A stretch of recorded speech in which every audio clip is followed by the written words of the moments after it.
Maureen, you were counting. How many? I lost track, but there are more than 20 ingredients. I wish we could make an unscripted turn just to see like this amazing ingredients over here. There's a lot of things over here. Superstar Richmond-based chef Sunny Baveja from Leja is taking part in the upcoming Fire, Flour, and Fork 4-day culinary event that kicks off November 17th. Loved it last year. We're getting an early taste preview this year. We welcome Chef Sunny and Fire, Flour, and Fork creator Maureen Egan back, and boy, I'll tell you, last year was a smashing success. Well, thank you. It was pretty fun. And it tasted really good. So we're off and running, and Sunny's already been cooking like crazy here with all these ingredients. What are we going to make today, Sunny? We're making Indian shrimp and grits. So we have our shrimp and grits, and then we're trying to show everybody that in India we do eat grits too. We do eat shrimp also, but our take's going to be a little different. A little different. Yeah, so we're doing, so the grits is semolina based, so it's cream of wheat, which we've been using. So it's a little more refined, and and the texture is more smoother. Interesting. So you're already not as gritty, so to speak. But get the crickets ready. Yeah. The oil's heating up, Sunny. Yep. Show us what's so next. We're going to start with some cumin. Okay. We'll scoot over to this side, let you make your magic happen. Yep. We're going to do. And Maureen, you were telling me how many events over this four-day? 46 events in 4 days. Okay. Now, many of them are in restaurants, like at Leja and Short Pump on Sunday for Sunny's The Wine Brunch. Wow, that's fun. Snack, crackle, pop. See, I didn't even turn around to see what was happening.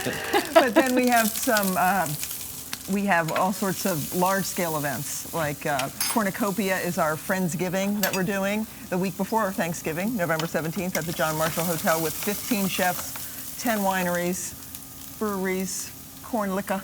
Well, this event seems so magical to me, and to have chefs like Sunny being a part of this, and he's one of many, many talented ones. Yes. On one hand, if you've never done it before, what can you expect? Well, the thing is, it's a la carte, so you can pick your adventure during the 4 days, and you go to fireflowerfork.com. You will be overwhelmed at the number of events. Don't believe it that it's sold out. There are 34 events that still have tickets available. Many of them are dinners in restaurants with our chefs. Say we have Jason Alley, for instance, will be doing dinners at Comfort and at Pasture. And each time there'll be visiting chefs that join him. Ed Lee. All right, so we got the script in here. I'm going to interrupt for a second. Sure. What was that pepper you put in there, that big pepper?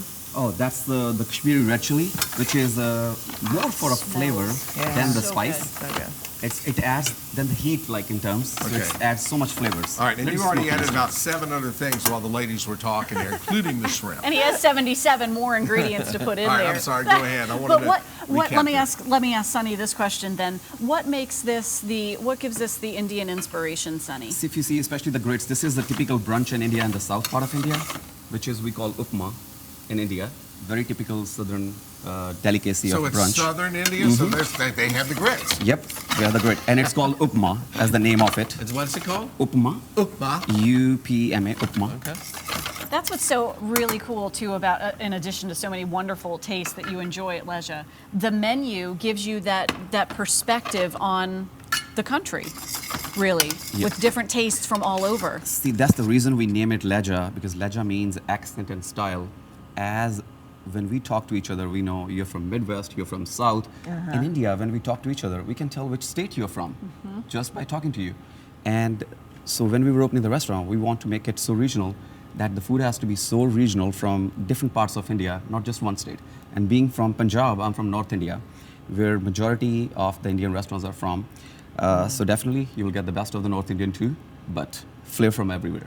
It smells so delicious. It really does. So wait, what's happening now? So we're going to use all that to just bring a little chard and put it into our boiling water. And so when you go to Fire, Flour, and Fork, you find food that you love, and you also find things that you may have never, ever had before. Absolutely. And one of the main things we do during Fire, Flour, and Fork is on Saturday at the Valentine, which is our hub this year, where we have classes all day from 10 to 4. And we'll have the authors of Koreatown, Dookie Hong and Matt Rodbard. They'll be there talking about spices from Korea that you probably have never had before. We'll have chefs in Richmond, Yeshi Dami of the Nile, will also be there talking about Ethiopian cuisine. So we have a big mix. We bring in some stars from out of state and out of Richmond, but we like to focus on our stars here, such as Sunny. And this festival is really, it's not that it even rivals anything in this country, because it's its own amazing event. It's leading the charge. Well, thank you. We do like the mix of history and storytelling with it. We have a couple of dinners that were really, dinners and brunches, I guess, that we're really proud of this year. We have a John Dabney dinner, which tells the story of a bartender who was enslaved, and he became a famous restaurateur and bartender in Richmond. And this will be the second year we do it. This year it'll be at the Black History Museum, at the new beautiful space with Michael Hall and Velma Johnson cooking. Oh yeah, that'll Can be I ask wonderful. a question to Sunny? You mentioned a second ago, this has something to do with the fire, flour, and fork. You mentioned that most Indian restaurants that we've been to cook food from northern India. This is food from southern India. Is that because there's more population in northern India? Or more people come from there? Or No, what? no. See, Indian food is popular in general. Because we do have southern restaurants, we have just North Indian. So when we were opening this, we said, why not combine the best of all? Either if you go to a restaurant, like I have our own family restaurants in Hampton Roads, where it's basically North Indian based. So when we were doing this, we said, let's bring the best of India. So we have dishes from eastern shore of India also. There's a dish we cook it with the chai, the tea spices, and that was also featured on Good Food America a few years back, which was like considered to be one of the healthiest dish also.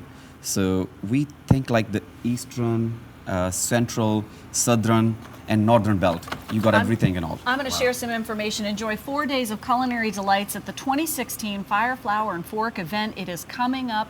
Starts November 17th, runs through the 20th. You can learn more by visiting WTVR.com/VTM.